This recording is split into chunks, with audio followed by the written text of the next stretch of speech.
You probably saw in the news that a certain app, the so-called Yelp for Peeple, which is people spelled P-E-E, like urine, would be pretty much a privacy invading, weird, mean-spirited harassment app. Basically, what it would have been was that people would rate each other, and then if someone added you via your phone number, ostensibly, you would be part of the system, and there is no way for you to opt out. There's been a lot of backpedaling from the only person who seems to be publicly speaking for it, the company's co-founder, Julia Cordray, going back and forth on whether you could opt out and whether you could request changes and whether or not this was a positive-only app. She's been all over the place with this. And it seems that that all traces of people have virtually disappeared online, which is very confusing. What is funny about that? Was it a hoax? Did they lose their funding? What is this? It's, you know, it's like you want it to be a hoax because it's such a terrible, terrible idea. But I bet someone out there thought it was a really good idea.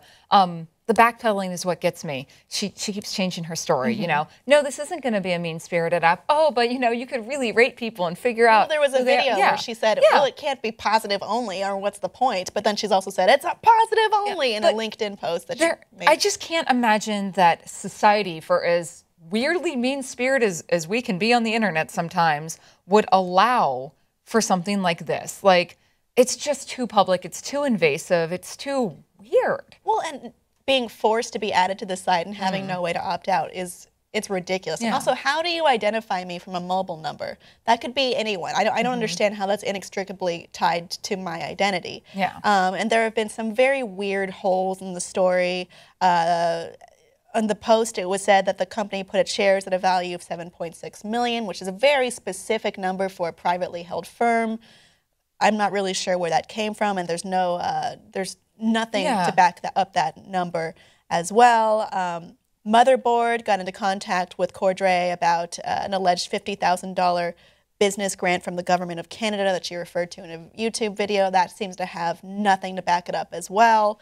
There's only just a few screenshots of what it should look like in the app.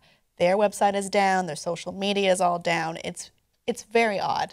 I think some of the YouTube videos are still there, but some of them have been pulled in which she was all over the place with how this thing even works. I wonder, like, it could be either a brilliant viral marketing for a new film or book or something, or, I mean, I hate to say it, what if it was just like a scam, you know? I don't think it was a scam, though, because what is there to be gained here? I mean, they're not asking for money right away. They have notoriety now. They have, I don't know if notoriety is the right thing.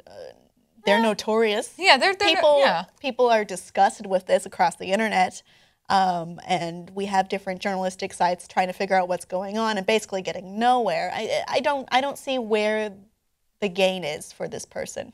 I think if there's a gain, it's going to be in that they want their name associated and out there in the same way that we've seen, you know, a lot of people kind of recently come to internet fame or notoriety. You mean like Justin Bieber's weird manager or something? Yeah, or like that woman on, and I don't even know her name, the woman on YouTube who made like the video about the obese people, the comedian, you know? Like there's been the so-called comedian. Yeah, exactly. There's been this weird growth of people becoming famous for being infamous, and I wonder if this could be playing on that. I see. Well, that's gross. That's grosser than I thought it was, if that's true.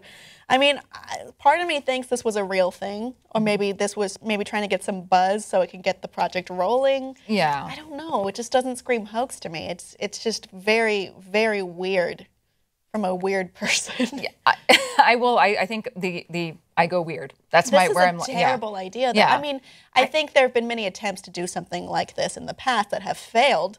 Well, there was a couple years ago someone tried to do an app, and it was supposed to be like a nicer app, and I'm blanking on it, but it just didn't go anywhere. And I think I think at the end of the day, I can't see how you can successfully market an app that co-ops people's identities and allows you to rate them without their consent. I just, regardless if this was a stunt to get more money to actually push this forward, regardless if this was an elaborate hoax, regardless if, suddenly there's a new movie called Peeple out there, I just don't see the point of this. I'm sure that'll go well. I know. It's like a harassment machine based on a bunch of lies. I don't understand what is going on. That's what I'm leaning toward, though, is that it's probably not a hoax in the sense of that was just a stunt. Like, there's something going on there.